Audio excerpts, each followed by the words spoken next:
তাইওয়ানকে পুনরায় একীকরণ চীনের এ আকাঙ্ক্ষা দীর্ঘ ও ঐতিহাসিক। ১৯৪৯ সালে গৃহযুদ্ধের শেষে চীনের নিয়ন্ত্রণ চলে আসে কমিউনিস্ট পার্টির হাতে। আর তখন পরাজিত কুমিন্তাং বাহিনী পিছু হটে তাইওয়ানে চলে যায় এবং তাইপেতে তাদের সরকারকে পুনর্বাসিত করে। সে সময় থেকেই স্বশাসিত দ্বীপটির ওপর নমনীয়ভাবে নিজেদের মালিকানা দাবি করে বেইজিং। তবে শি জিনপিং চীনের প্রেসিডেন্ট হিসেবে ক্ষমতায় আসার পর তাইওয়ান ইস্যুতে কঠোর হয়ে ওঠে চীনা সরকার। সেই ধারাবাহিকতায় গেল কয়েক বছরে একের পর এক চাপ বাড়িয়েছে তারা। এগুলো হলো সামরিক মহড়া, কূটনৈতিকভাবে তাইওয়ানকে বিচ্ছিন্ন করা এবং তাইওয়ানের জলসীমা ও আকাশসীমা কাছাকাছি গ্রে জোন ওয়ারফেয়ারে নিয়মিতভাবে যুদ্ধজাহাজ এবং বিমান পাঠানো।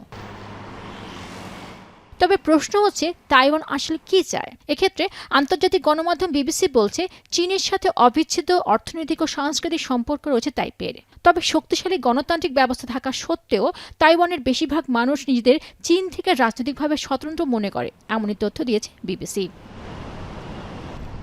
অবশ্য তাইওয়ানের ক্ষমতাসীন ডেমোক্রেটিক প্রোগ্রেসিভ পার্টি ডিপিপি বরাবরই তাইওয়ানের স্বাধীনতা ও সার্বভৌমত্বের উপর গুরুত্ব দিয়ে আসছে। তারা বলছে তাইওয়ান নিজেকে স্বাধীন দেশ হিসেবে বিবেচনা করে, তাই আনুষ্ঠানিকভাবে স্বাধীনতার ঘোষণার প্রয়োজন নেই। এরই মধ্যে মার্কিন প্রেসিডেন্ট ডোনাল্ড ট্রাম্পের চীন সফরে আবারও আলোচনায় চলে আসে তাইওয়ান ইস্যু। এ সময় তাইওয়ানের প্রেসিডেন্ট লাই চিং-তে বলেন তারা বেইজিংয়ের অংশ নয়, এমনকি চীনেরও অধীন নয়। আর বেইজিংয়ে চলমান সামরিক কার্যক্রমে আঞ্চলিক অস্বস্তি ও অস্থিতিশীলতার সবচেয়ে বড় উৎস বলে অভিযোগ তাইওয়ানের প্রধানমন্ত্রী চো জুং তাইয়ের। 中华人民共和国持续在台海地区、印代地区、南海甚至日本周遭进行各种规模大小不一的各式军演，影响各种的航行安全跟各种产业的进行。 এদিকে বিশ্ব স্বাস্থ্য অধিবেশন WHO এর কার্যসূচিতে তাইওয়ানকে পর্যবেক্ষক দেশ হিসেবে অংশগ্রহণের প্রস্তাবটি অন্তর্ভুক্ত না করার সিদ্ধান্ত নেওয়া হয়েছে।